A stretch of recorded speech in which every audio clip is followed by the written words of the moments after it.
Hello everybody, आज हम class 10th के chapter first footprints without feet पढ़ेंगे। इस चैप्टर को लिखा है H.G. वेल्स ने। चैप्टर की रीडिंग स्टार्ट करने से पहले हम चैप्टर के ऑथर के बारे में थोड़ा सा जान लेते हैं।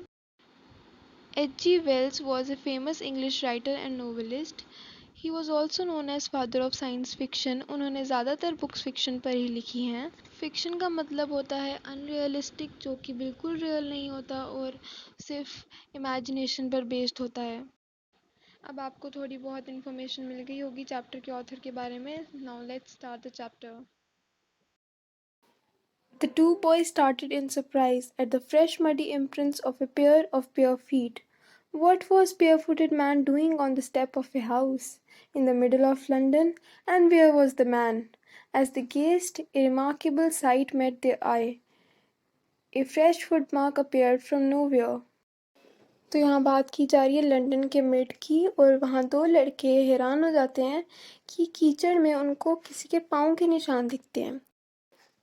हैरानगी वाली बात ये होती है कि वो देखते हैं कि फ्रेश मडी प्रिंट्स वहाँ हैं, पर कोई इंसान उन्हें वहाँ नहीं दिखाई देता। Further footprints followed, one after another, descending the steps and progressing down the street. The boy got fascinated and followed, until the muddy impressions became fainter and fainter and at last disappeared altogether. अब वो दोनों क्या करते हैं? उन footprints को follow करते हैं। वो देखते हैं कि पाँव के निशान डिसेंडिंग, दैट मीन्स उतराई में दिखाई देते हैं, जैसे कि कोई नीचे को आ रहा हो। अब वो दोनों ये देखकर बहुत ही फैसिनेट हो जाते हैं और फुटप्रिंट्स को फॉलो करने लगते हैं। जब तक वो फुटप्रिंट्स बिल्कुल फेंट नहीं हो जाते, वो उसको फॉलो करते रहते हैं और लास्ट में फिर वो फुटप्रिंट्स एकदम गायब हो जाते हैं। Okay, so moving forward, the explanation of the mystery was really simple enough. The bewildered boys had been following a scientist who had just discovered how to make the human body transparent. Okay, so इसमें ऐसा कह रहे हैं कि जो mystery थी, मतलब जो रहस्य था कि आखिर क्या जादू है, उसकी एक्सप्लेनेशन काफ़ी सिंपल थी। जो वो लड़के थे वो साइंटिस्ट को फॉलो कर रहे थे, वो जो हैरान हो रहे थे कि ये क्या है, तो उसकी एक्सप्लेनेशन ये है कि एक साइंटिस्ट ने रिसेंटली एक ड्रग डिस्कवर किया था और उस ड्रग से ह्यूमन बॉडी ट्रांसपेरेंट हो सकती थी। Griffin the scientist had carried out experiment after experiment to prove that the human body could become invisible. Finally, he swallowed certain rare drugs and his body became as transparent as a sheet of glass, though it also remained as solid as glass. अब उस scientist का नाम बता दिया है, जो कि है ग्रिफिन। ग्रिफिन ने एक एक्सपेरिमेंट के बाद दूसरा एक्सपेरिमेंट किया, क्योंकि वो प्रूव करना चाहता था कि एक ह्यूमन बॉडी इनविजिबल हो सकती है। अब फाइनली वो एक ड्रग डिस्कवर कर लेता है और उसे स्वॉलो करके उसकी बॉडी ट्रांसपेरेंट हो जाती है और उसकी बॉडी एक ग्लास की शीट की तरह ट्रांसपेरेंट हो जाती है, जबकि रहता वो बिल्कुल सॉलिड की तरह ही है। Brilliant scientist though he was, Griffin was rather a lawless person. बेशक वो ब्रिलियंट साइंटिस्ट था, पर वो एक लॉलेस पर्सन था, मतलब वो कानून को नहीं मानता था। His landlord disliked him and tried to eject him. In revenge, Griffin set fire to the house. To get away without being seen, he had to remove his clothes. जो Griffin के लैंडलॉर्ड थे वो उसे बिल्कुल पसंद नहीं करते थे और वो कोशिश कर रहे थे कि ग्रिफिन वहाँ से चला जाए। ग्रिफिन भी बदले के चक्कर में उनके घर को आग लगा देता है और फिर वो ये चाहता है कि वो किसी को भी ना दिखे वहाँ से निकल जाए। इसके लिए वो अपने क्लोथ्स उतार देता है और वहाँ से चला जाता है। Thus it was that he became a homeless wanderer, without clothes, without money, and quite invisible, until he happened to step in some mud and left footprints as he walked. अब वो एक होमलेस वॉन्डर बन जाता है, बिना घर के, बिना क्लोथ्स के और बिना मनी के। वो एकदम इनविजिबल रहता है, पर उसके पाँव कीचड़ में जाकर पड़ जाते हैं और कीचड़ में उसके फुटप्रिंट्स दिखने लगते हैं।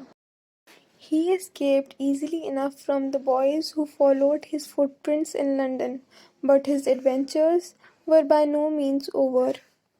जो लड़के उसको फॉलो कर रहे थे वहाँ से निकलना उसके लिए बहुत इजी था, पर उसके एडवेंचर्स मतलब जो कारनामे थे वो ख़त्म नहीं हुए थे। He had chosen a bad time of the year to wander about London without clothes. It's midwinter.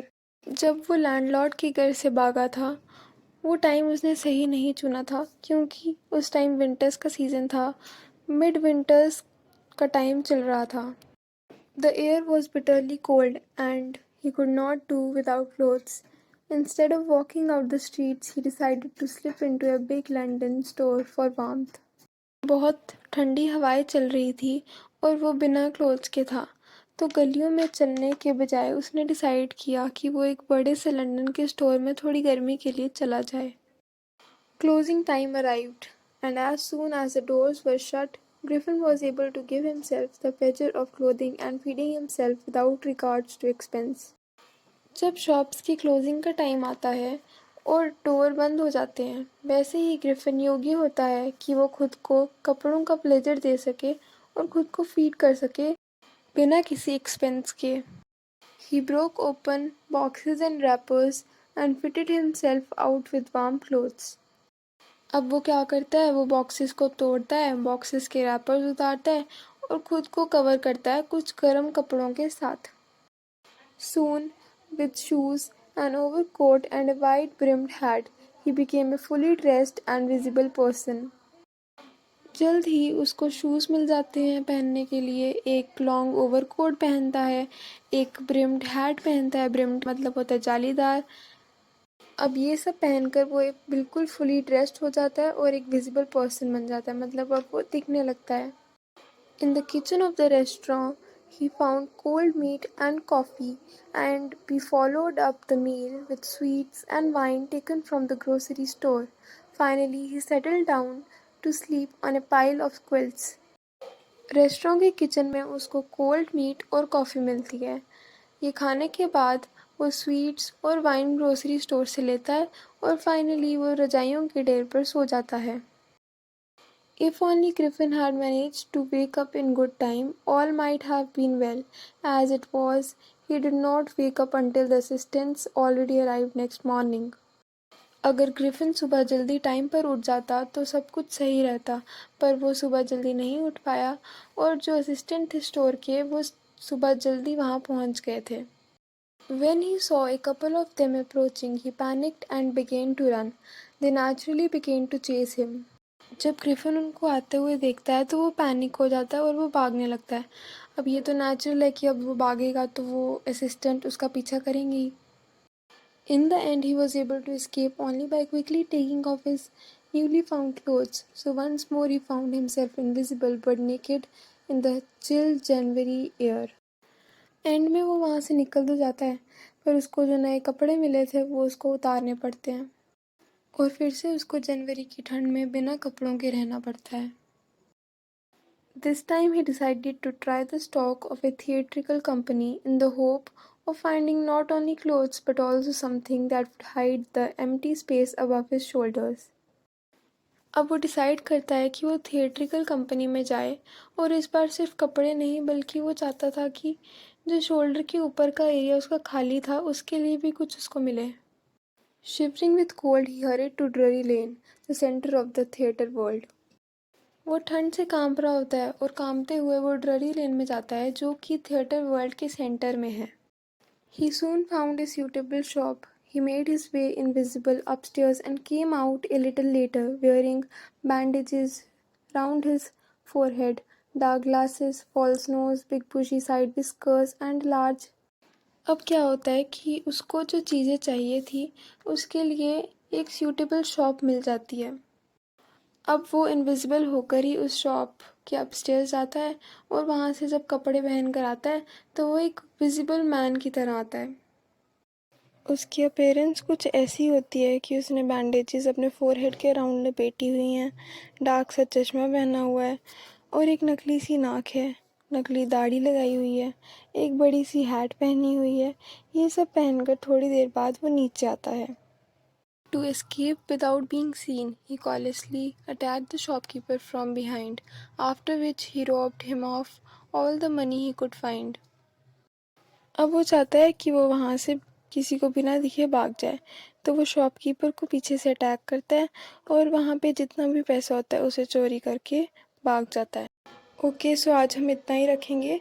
अगर आपको आगे का चैप्टर पढ़ना है तो उस वीडियो का लिंक डिस्क्रिप्शन बॉक्स में होगा, और अगर आपको कैरेक्टर स्केच ग्रिफिन का चाहिए या फिर क्वेश्चन आंसर करने हैं तो उसका लिंक भी डिस्क्रिप्शन बॉक्स में है। अगर कोई भी डाउट है इस चैप्टर से रिलेटेड तो आप कमेंट सेक्शन में मुझसे पूछ सकते हैं। Thanks for watching.